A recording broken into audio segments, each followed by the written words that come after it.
All right, so I want to. This talk is a bit about what we call subtle body building. And what I'm hoping to do here is to continue to bring meditation or the idea of meditation to you guys. If you haven't ever done meditation before, you've played with it a little bit, you kind of don't know what you're getting yourself into, and you just want a little more information.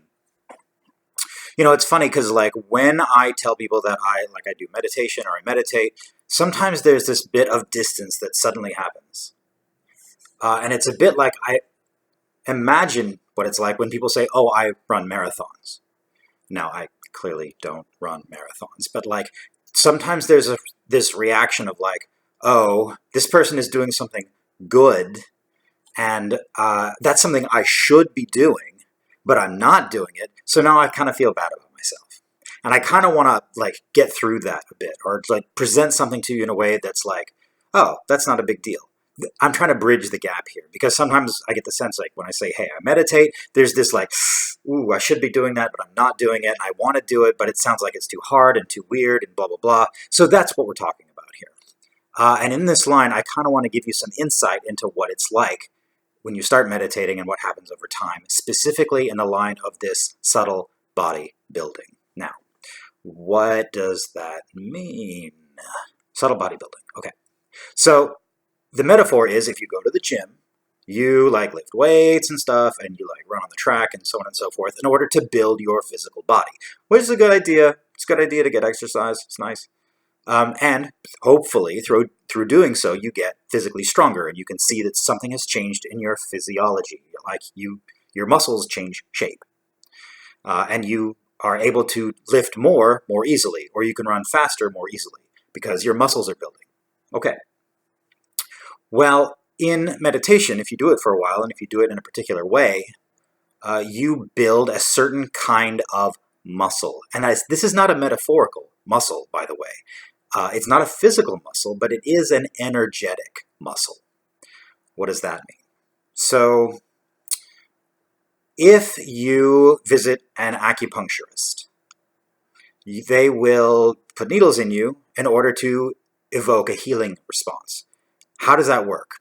Scientists don't necessarily know. They know that something's happening. Perhaps it's a placebo, or perhaps something having to do with belief is getting triggered.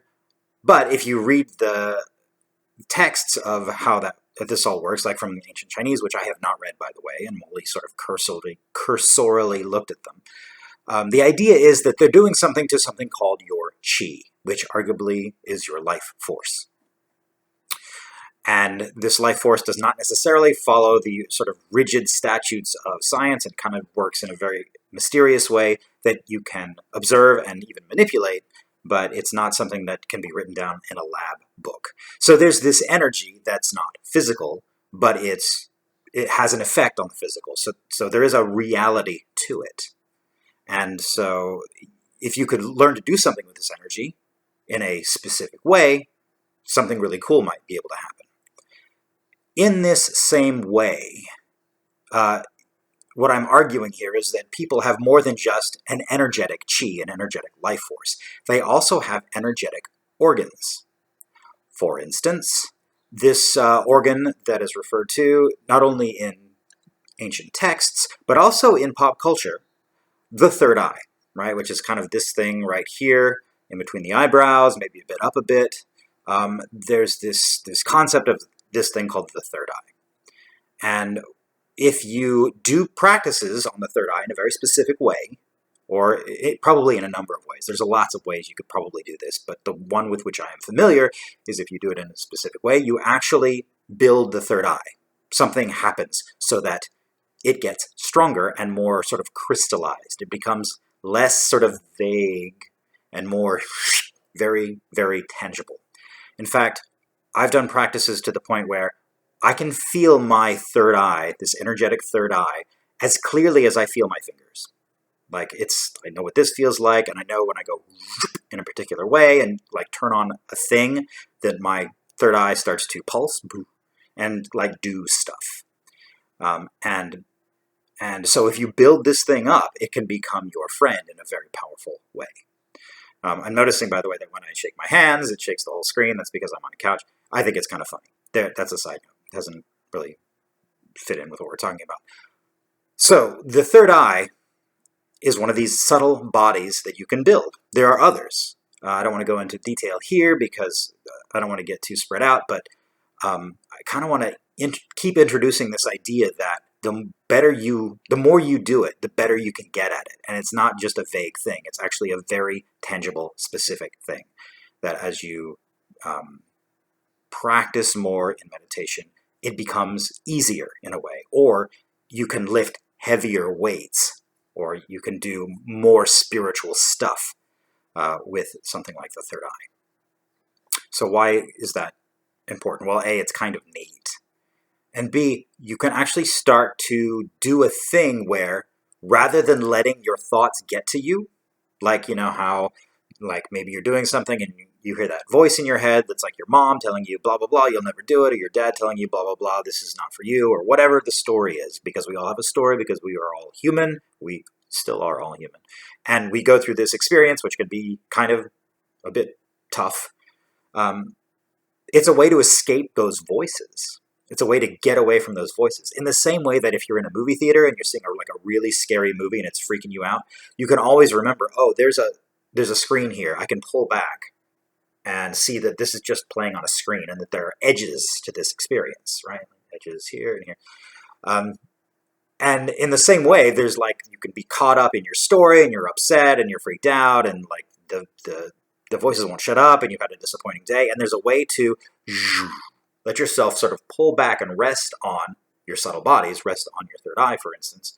And like the thing still happens, like things are still going on and you may not change your mood immediately, but you stop being a part of that game, right?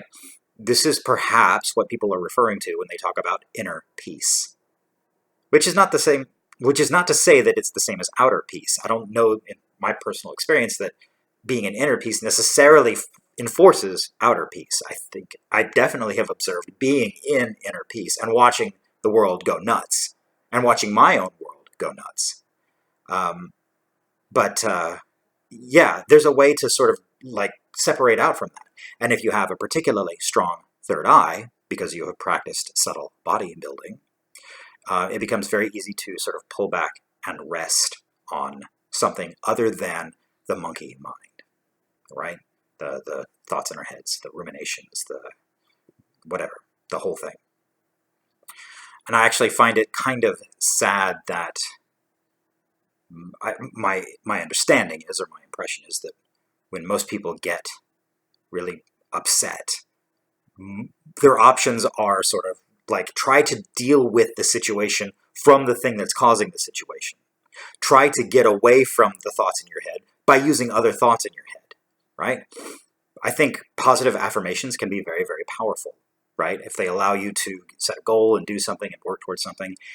And I think they don't always work if you're in a situation where you're feeling miserable and you just keep trying to convince yourself that you're not miserable, right? There's an old Seinfeld episode talking about serenity now. Like the whole episode was about like declaring serenity now, which is a way of sort of chasing away the sort of whatever's going on that you don't like.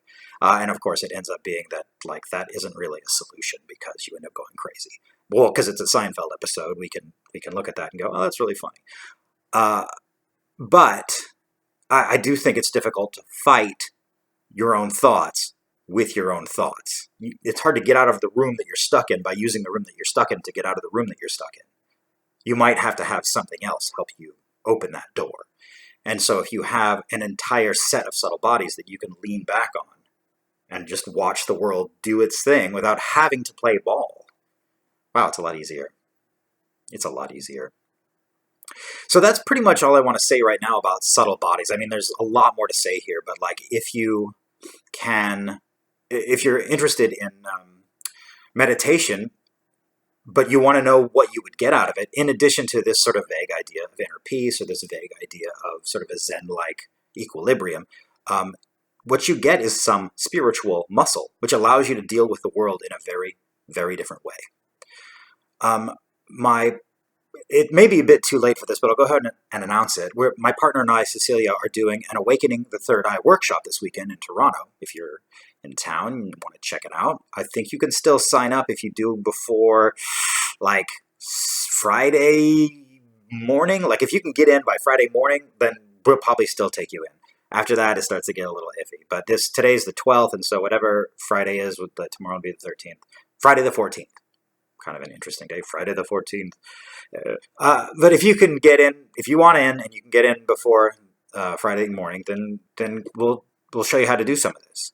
I'd love to show you and teach you, and this is what's really important to me. So that's what I have to say about that. If you have questions or comments, I'd love to hear from you. You can respond over Facebook, and I think this will probably be up on Facebook somewhere. And you can respond in the YouTube comments, and let's chat. All right. I hope you have a good one, and maybe I'll see you soon.